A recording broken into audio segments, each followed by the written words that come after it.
మన జీవితంలోకి కొన్నింటిని మనం వెల్కమ్ చెప్పాల్సిన పని లేదు, అవే వచ్చేస్తాయి. ఎలా అంటే ఆనందం, బాధ, కష్టం, సుఖం, ప్రేమ, ఇలా. మనం రమ్మలేనప్పుడు ఆబ్వియస్లీ మనం పొమ్మలేం కదా.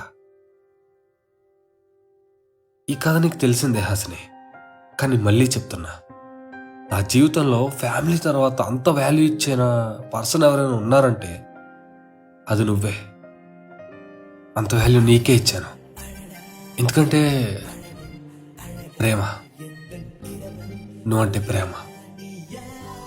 అప్పటి వరకు ఒక ఫ్లోలో వెళ్తున్న నా జీవితం సడన్గా చిన్న టర్నింగ్ తీసుకుంది. చెప్పాలంటే నా పేరు కృష్ణ. నేను మా తమ్ముడిని పక్క ఊరికి ట్యూషన్కి తీసుకుని వెళ్ళేవాడిని ప్రతిరోజు. అప్పుడే ఒకరోజు ఫస్ట్ టైం ఒకరినొకరం చూసుకున్నా. ఆ తర్వాత నుంచి తప్పకుండా వాడిని ప్రతిరోజు నేనే తీసుకొచ్చేవాడిని ట్యూషన్కి. అలా రోజు చూసేదానివి. సడన్గా ఒకరోజు అది 9/11/2019, టైం 7:30 PM. ఐ థింక్ అది గురువారం అనుకుంటా. డైరెక్ట్గా వచ్చి నాకు ప్రపోజ్ చేసావు. ఒక్క సెకండ్ నా హార్ట్ అలా ఆగిపోయింది. నేను నాలో నీకు ఏం నచ్చిందని అడిగాను. అసలు నేనే ఎందుకు నచ్చాను నీకు అని కూడా అడిగాను. నా బిహేవియర్ అండ్ నా యాటిట్యూడ్ నీకు బాగా నచ్చాయని చెప్పావు. నాలో నిన్ను చూసుకున్నానని చెప్పావు. సేమ్ నాకు కూడా నువ్వంటే ఎక్కడో ఇష్టం ఉండేది. కొంచెం టైం తీసుకున్నాను. తర్వాత నువ్వే కాల్ చేసావు, మాట్లాడుకున్నా. ఫోన్లో ఐ లవ్ యూ బుజ్జి అన్నావు. ఏమైందో తెలీదు, నేను కూడా ఐ లవ్ యూ టు చెప్పేశాను నీకు. తర్వాత నేను నీ స్కూల్కి రావడం, మీట్ అవ్వడం స్టార్ట్ అయింది. రోజులు గడిచే కొద్దీ మన బాండింగ్ బాగా పెరిగింది. ఎంతలా అంటే ఒకరిని విడిచి ఒకరు ఉండలేనంత. అప్పటి వరకు ప్రతిదీ ఆనందంగానే ఉంది. అంతా ఫైన్ అనుకుంటున్న టైంలో 28/10/2020 మనం కాల్లో మాట్లాడుతుండగా మీ డాడీ చూసేశారు. మన మ్యాటర్ ఇంట్లో తెలిసిపోయింది. నేను మా ఇంటికి తీసుకొచ్చారు మీ అమ్మ నాన్న. మా ఇంటికి తీసుకొచ్చి నాకు రాఖీ కట్టమన్నారు. నిజానికి పెద్ద గొడవే చేశారు. ఇలాంటి సిచ్యువేషన్లో ఏ అమ్మాయినా ఫ్యామిలీ కోసం రాఖీ కట్టేసేదేమో. కానీ నువ్వు మాత్రం అందరి ముందు చాలా ధైర్యంగా నేను కట్టను, ఎందుకంటే నేను అబ్బాయిని లవ్ చేస్తున్నాను అని అందరి ముందు చెప్పావు. ఆ క్షణం నేను లోపల ఎంత హ్యాపీగా ఫీల్ అయ్యానంటే, నిన్ను చూసి నాకు చాలా గర్వంగా అనిపించింది. చాలా ఇంప్రెస్ అయ్యారు అక్కడ ఉన్న అందరూ. అందరికంటే ఎక్కువగా నిన్ను ప్రేమించిన నేను. ఆ గొడవ జరిగిన తర్వాత కూడా నువ్వు నాతో మాట్లాడడం ఆపలేదు. కొన్ని రోజులు ఎవరికీ తెలియకుండా సీక్రెట్గా కలుసుకునేవాళ్ళం. అలా కొన్ని రోజులకి నీ స్కూల్ కూడా కంప్లీట్ అయిపోయింది. ఇంటర్ జాయిన్ అయ్యాక రోజు నేను చూడడానికి, మార్నింగ్ ఆర్ ఈవినింగ్ చూడడానికి ప్రతిరోజు వచ్చేవాడిని. అలా కలుస్తూ మాట్లాడుకుంటూ చాలా హ్యాపీగా ఉండేవాళ్ళం మనం. ఇంతలోనే నీ ఇంటర్ కూడా అయిపోయింది. అసలు రోజులు ఎలా గడుస్తున్నాయో కూడా తెలియట్లేదు నీతో ఉంటే. తర్వాత నువ్వు ఇంజనీరింగ్ జాయిన్ అయ్యావు. అప్పుడు కూడా మనం చాలా బాగున్నాం, అంతా ఫైన్ అనుకుంటున్న తర్వాత నువ్వు నన్ను అవాయిడ్ చేయడం స్టార్ట్ చేసావు. కాల్స్ తగ్గిపోయాయి, మెసేజ్లు సరిగ్గా చేసేదానివి కాదు. నాకేం అర్థం కాలేదు. ఏమైంది బుజ్జమ్మ, ఎందుకు నన్ను అవాయిడ్ చేస్తున్నావు అని అడుగుతూనే ఉన్నాను నిన్ను. ఇంక నీ దగ్గర నుంచి ఆన్సర్ రాకపోగా మన ఇద్దరి మధ్య గొడవలు స్టార్ట్ అయ్యాయి. అసలు నువ్వు ఎందుకు ఇలా చేస్తున్నావో తెలియక, నిన్ను అడిగిన నువ్వు చెప్పక, అసలు ఎందుకు ఇలా అవుతుంది మన మధ్య అని నేను నీ కాలేజీకి వెళ్ళి తెలుసుకున్నా. అప్పుడు అర్థమైంది నాకు, మన ఇద్దరి మధ్యకి ఎవడో థర్డ్ పర్సన్ వచ్చాడు అని. అడిగాను నిన్ను, నీకు చెప్పాను కూడా ఆ అబ్బాయితో మాట్లాడొద్దని. నువ్వు నా మాట కూడా వినకుండా ఆ అబ్బాయితో మాట్లాడుతూనే ఉన్నావు. 6 years మన రిలేషన్కి ఎంత బాగున్నావు. ఎంత కావాలనుకున్నావు, ఒకరి కోసం ఒకరు ఎంత చేసుకున్నావు. ఇవన్నింటికంటే ఆ అబ్బాయి ఎందుకు నీకు అంత ఇంపార్టెంట్ అయ్యాడో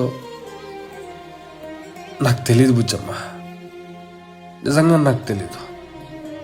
కానీ ఆ అబ్బాయి వల్లే మన ఇద్దరి మధ్య ఇంకా ఇంకా గొడవలు అయ్యేవి. ఆ గొడవలు ఇంకా ఇంకా పెద్దవయ్యి మన ఇద్దరి మధ్య చాలా మిస్అండర్స్టాండింగ్స్ వచ్చాయి. ఇంకా నువ్వేమనుకున్నావో తెలియదు, కానీ నువ్వు నాకు వద్దు అని చెప్పావు. ఆ మాట విన్న నాకు చాలాసేపటి వరకు ఏమవుతుందో తెలీదు. అంతా గందరగోళంగా అనిపించింది. ఎవరి కోసమో నన్ను దూరం చేయడం, నాకంటే ఎవరికో ఎక్కువ ఇంపార్టెన్స్ ఇవ్వడం, ఇన్ని ఇయర్స్ రిలేషన్ కూడా ఎవరి కోసమో పక్కన పెట్టడం,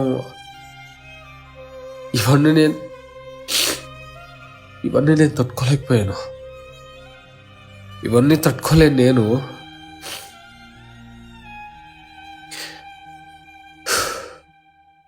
సూసైడ్ చేసుకున్నాను. అది కూడా 2 సార్లు. ఎందుకు బ్రతకానో నాకు తెలీదు. ఇలా బాధపడ్డానికో ఏడవడానికో ఈ బ్రతుకు బ్రతకాలనిపించలేదు బుజ్జమ్మ. ఈ బ్రతుకు బ్రతకాలనిపించలేదు. ఈ జన్మకు నేను మర్చిపోలేను బుజ్జమ్మ. ప్రేమించాను కదా, మర్చిపోలేను. కానీ నేను నీకు ఒక్కటి చెప్పాలనుకుంటున్నా. నీ సంతోషంలో నన్ను గుర్తించకపోయినా పర్లేదు, కానీ నీ కష్టంలో నన్ను గుర్తించు. నేననేవాడిని నిన్ను ప్రాణం కంటే ఎక్కువగా ప్రేమించేవాడిని ఒకను ఉన్నానని మర్చిపోకు బుజ్జమ్మ. నేను ఒకను ఉన్నానని మర్చిపోకు. అయినా ఈ రోజులో ఇవన్నీ మాట్లాడడానికి మెయిన్ రీజన్ August 18th, నీ birthday. Many more happy returns of the day my dear life Bujjamma. Stay strong, live long with full of happiness and May all your dreams come true. నువ్వు ఎప్పుడు హ్యాపీగా ఉండాలని నేను కోరుకుంటాను బుజ్జమ్మ. నా ఊపిరి ఆగే వరకు, నా చివరి శ్వాస నన్ను వదిలి వెళ్ళే వరకు నేను నిన్ను తప్ప ఎవరిని ప్రేమించలేను. అది నువ్వు చెప్పినా కూడా. నువ్వు ఇచ్చిన ఈ జ్ఞాపకాలతో బ్రతికేస్తా బుజ్జమ్మ, బ్రతికేస్తా. నువ్వంటే నాకు ఎంత ఇష్టం అంటే నీతో స్పెషల్గా స్పెండ్ చేసిన ప్రతి డేట్ నాకు ఇంకా గుర్తున్నాయి బుజ్జమ్మ, నాకు ఇంకా గుర్తున్నాయి. నువ్వు నాకు ప్రపోజ్ చేసిన డేట్ 9/11/2019 నైట్ 7:30. నువ్వు నాకు ఫస్ట్ టైం మెసేజ్ చేసిన డేట్ August 13, 2019 ఆఫ్టర్నూన్ 1:29. అన్నింటికంటే ఎక్కువగా నువ్వు లాస్ట్ టైం మెసేజ్ చేసిన డేట్ May 29 మార్నింగ్ 11, 2024. ఇది బాగా గుర్తుంది, ఎందుకంటే నా జీవితంలో ఒక తీరలేని లోటు, ఒక తీరలేని బాధగా ఆ రోజు మిగిలిపోయింది. ఎవ్రీ ఇయర్ నీ బర్త్డేని నువ్వు నేను కలిపి సెలబ్రేట్ చేసుకునేవాళ్ళం, కానీ ఈ ఇయర్ మాత్రం నాకు ఆ అదృష్టం లేదు. ఎందుకంటే నువ్వు ఇవ్వలేదు.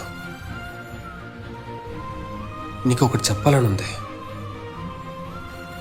ఉంది అనడం కంటే అది నేను నీకు చెప్పిన తర్వాత అది నీకు గుర్తుందా లేదా అని తెలుసుకోవాలని ఉంది. అదేంటంటే November 11, 2021. ఈ డేట్ నీకు గుర్తుందా బుజ్జమ్మ? గుర్తుందా? ఆ రోజు నాకు చాలా స్పెషల్ డే, చాలా స్పెషల్ డే.